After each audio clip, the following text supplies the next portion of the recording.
Good morning, students. Continuing from the last lecture, we will read about complementary functions. First of all, we consider auxiliary equation.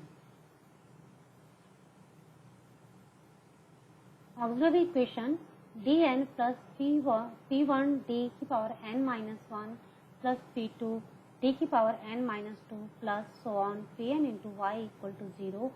यदि ये एक differential equation with constant coefficient दी गई है, equation कैसी है? Linear है, linear differential equation with constant coefficient है, तो उसकी ऑक्सिलरी इक्वेशन बनाने के लिए हम d की जगह m पुट कर देते हैं और हमें a मिलती है m की power n plus p1 m की power n minus 1 plus p2 m की power n minus 2 plus so on pn equal to 0, या शॉर्ट में हम कह सकते हैं fm इक्वल टू 0.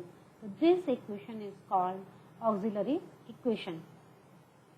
आज हम इस ऑक्सिलरी इक्वेशन के रूट्स के बारे में बात करेंगे कि इसके रूट्स किस तरह के हो सकते हैं और जब हम जनरल सॉल्यूशन या कॉम्प्लीमेंट्री फंक्शन निकालते हैं तो फिर वो उनको किस तरह से निकाला जाता है. सबसे पहले केस 1 है, roots are real and different. यदि इक्वेशन 1 जो कि हमारी ऑक्सिलरी इक्वेशन है उसके रूट्स रियल हैं और डिफरेंट हैं, तो हम कॉम्प्लीमेंट्री फंक्शन कैसे निकालेंगे. सेकंड केस है कि यदि ऑक्सिलरी इक्वेशन के रूट्स रियल भी हैं और रिपीटेड भी हैं. थर्ड केस है कि रूट्स जो हैं वो कॉम्प्लेक्स हैं. और फोर्थ केस है कि रूट्स जो हैं ऑक्सिलरी इक्वेशन के वो कॉम्प्लेक्स भी हैं और रिपीटेड भी हैं. तो सबसे पहले हम केस फर्स्ट को डिस्कस करते हैं, जिसमें इक्वेशन के जो रूट्स हैं वो रियल भी हैं और डिफरेंट भी हैं. Suppose m1 m2 mn different and real roots हैं इक्वेशन 1 के, तो हमारा जनरल सॉल्यूशन होगा y is equal to c1 e की power m1x plus c2 e की power m2x plus so on cn e की पावर m1x. केस सेकंड है कि roots of the equation auxiliary equation are repeated. जो हमारी equation first है, यदि उसके रूट जो हैं सारे नहीं, कुछ रूट रिपीट हो रहे हैं. Suppose m1 is equal to m2, यानी कितने रूट हैं? n रूट हैं, लेकिन उनमें से जो 2 रूट हैं वो रिपीट हो रहे हैं या वो दोनों रूट क्या हैं? इक्वल हैं. तब हमारा सॉल्यूशन होगा y is equal to c1 plus c2 x e की power m1x plus c3 e की power m3x plus so on cn e की पावर m1x. इससे सेकंड केस से रिलेटेड एक क्वेश्चन लेते हैं हम. क्वेश्चन है d cube y upon d x cube minus 3 d square y upon d x square plus 4y equal to 0. Question को सबसे पहले हम डी ऑपरेटर की टर्म में लिखते हैं, तो क्वेश्चन जो है वो हो जाता है d cube minus 3 d square plus 4 into y equal to 0. इसके ऑक्सिलरी इक्वेशन बनाने के लिए हम d की जगह m पुट करते हैं, तो m cube minus 3m square plus 4 equal to 0. अब हम इसके फैक्टर करते हैं तो हमें मिलते हैं m plus 1 into m minus 2 का होल स्क्वायर इक्वल टू 0, यानी m is equal to minus 1 2 2. यानी m की 3 वैल्यूज हैं, 3 रूट हैं, लेकिन उसमें एक तो माइनस 1 है, लेकिन 2 रूट रिपीट हो रहे हैं, यानी 2 रूट जो हैं वो उसके इक्वल हैं. तो हमारा जनरल सॉल्यूशन या कॉम्प्लीमेंट्री फंक्शन क्या होगा? y is equal to c1 plus c2x into e की power 2x plus c3 e की पावर माइनस x. यदि m1 is equal to m2 is equal to m3 और 3 roots are equal, then solution is y is equal to c1 plus c2x plus c3x square into e की power m1x plus c4 e की power m4x plus so on cn e की power mnx. तो इस तरह से 3 root अगर equal हैं तो हमारा जो जनरल सॉल्यूशन होगा वो इस तरह से होगा। अगर 4 होंगे तो C4 प्लस करके C4x³ हो जाएगा। ठीक है, देखो इसका क्वेश्चन देखते हैं। इक्वेशन है d⁴y/dx4 d⁴y/dx³ -9d²y/dx² -11dy/dx -4y = 0। ये इक्वेशन दी गई है। फर्स्ट ऑफ ऑल हम इस इक्वेशन को d की टर्म में लिखते हैं। तो इक्वेशन है d4 - d³ - 9d² - 11d - 4 × y = 0। अब हम इस इक्वेशन की ऑक्सिलरी इक्वेशन लिखते हैं तो वो होगी m4 - m³ - 9m² - 11m - 4 = 0। अब हम इसके फैक्टर करते हैं तो m+1 का होल क्यूब इंटू m - 4 = 0। अब m की वैल्यूज आ जाएंगी। m = -1 -1 -1 4, यानी m की 3 वैल्यूज इक्वल हैं और एक है आपकी 4, यानी हमारे 3 जो रूट्स हैं वो 3 रूट्स क्या है, इक्वल हैं। यानी m1 = m2 = m3। Then general solution क्या हो जाएगा, y = c1 + c2x + c3x² e⁻x + c4 e⁴x। Case third है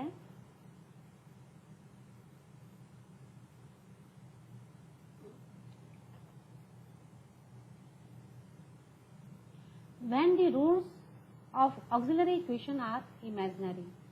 If alpha plus minus iota beta be the imaginary roots or complex roots of an equation, then its general solution is obtained है।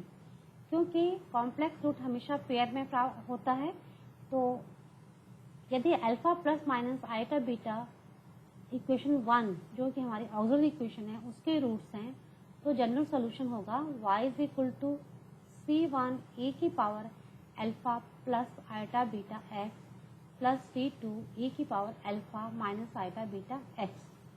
यहाँ से e⁻x common ले लें तो अंदर बचेगा आपके c1 e⁻आइटा beta x plus c2 e⁻- iota beta x।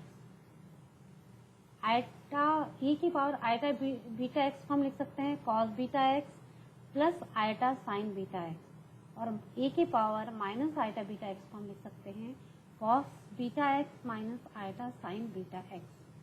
अब हम दोनों से cos बीटा x कॉमन लेते हैं तो c1 plus c2 into cos beta x, plus यहाँ से हम साइन बीटा x कॉमन लेते हैं तो c1 minus c2 iota sine beta x हमें मिल जाता है। c1 प्लस c2, क्योंकि c1 एक कांस्टेंट है, c2 भी एक कांस्टेंट है, तो c1 प्लस c2 भी एक कांस्टेंट होगा जिसको हम क्या मान लेते हैं, a मान लेते हैं। और c1 minus c2 into iota, similarly इसको ये भी एक कांस्टेंट होगा और इसको हम b ले लेते हैं। तो e⁻α x into a cos beta x plus b sign beta x जो है वो हमारा जनरल सॉल्यूशन मिल जाएगा।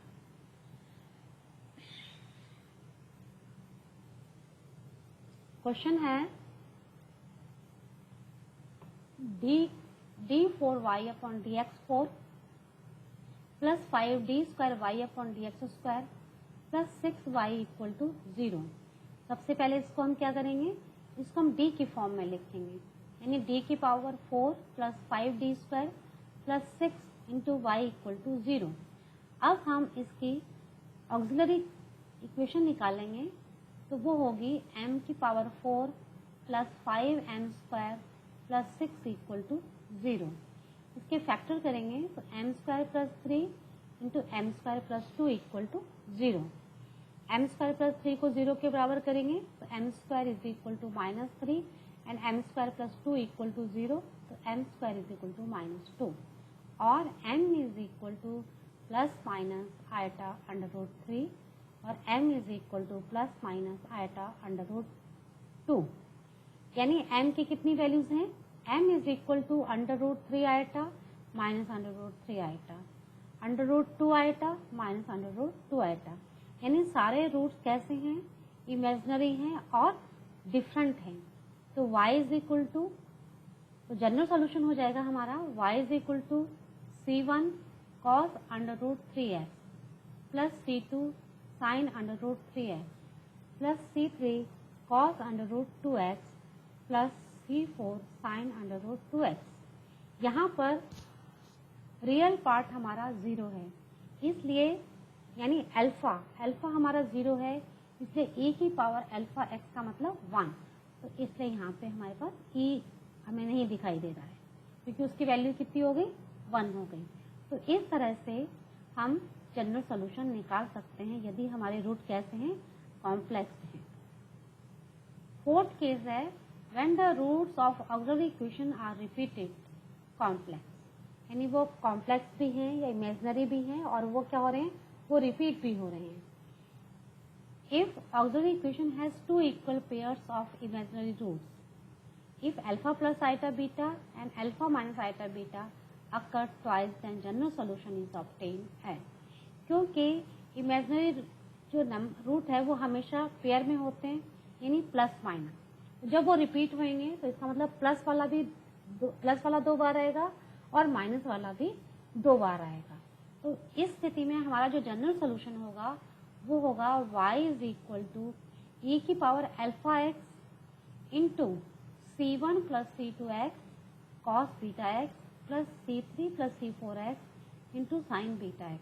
तो इस तरह से हमारा वो जनरल सॉल्यूशन होगा। इससे रिलेटेड एक क्वेश्चन देखिए आप, क्वेश्चन है d की power d4y upon dx4 plus 2dqy upon dx3 plus 3d2y upon dx2 plus 2dy upon dx plus y equal to 0। सबसे पहले हम इक्वेशन को किसमें कन्वर्ट करते हैं, d की टर्म में लिखते हैं इसको। तो d4 plus 2dq plus 3d2 plus 2d plus 1 into y equal to 0, और इसकी ऑक्सिलरी इक्वेशन क्या होगी, m4 plus 2m3 plus 3m2 plus 2m plus 1 equal to 0 और m² प्लस m प्लस 1 का होल स्क्वायर इक्वल टू 0, यानी m is equal to -1 plus minus iota under root 3 upon 2 -1 plus minus iota under root 3 upon 2, यानी हमारे root क्या हो रहे हैं, repeat हो रहे हैं। जो पेयर है वो एक पेयर 2 बार आ रहा है, प्लस वाला पेयर भी 2 बार आ रहा है और माइनस वाला भी 2 बार आ रहा है। तो यहाँ पर जो रियल पार्ट है वो है -1/2। अब जनरल सोल्यूशन या कॉम्प्लीमेंट्री फंक्शन क्या होगा, y is equal to e की power -1/2x into c1 plus c2x into cos under root 3/2x plus c3 plus c4x sine under root 3/2x। इस तरह से यदि रूट हमारे कॉम्प्लेक्स हैं और रिपीटेड हैं तो हम जनरल सॉल्यूशन को इस तरह से लिख सकते हैं। तो ऑक्सिलरी इक्वेशन के 4 केसेस के रूट्स के 4 केसेस हमने पढ़े हैं, उनसे हम किस तरह से कॉम्प्लीमेंट्री फंक्शन लिखते हैं वो आज हमने डिस्कस किया है। उसी से रिलेटेड ये 2 क्वेश्चंस हैं, आप इनको ट्राई करके देखिए तो आपको और भी चीज़ें क्लियर हो जाएंगी और याद भी रहेंगी। ठीक, ओके, थैंक यू।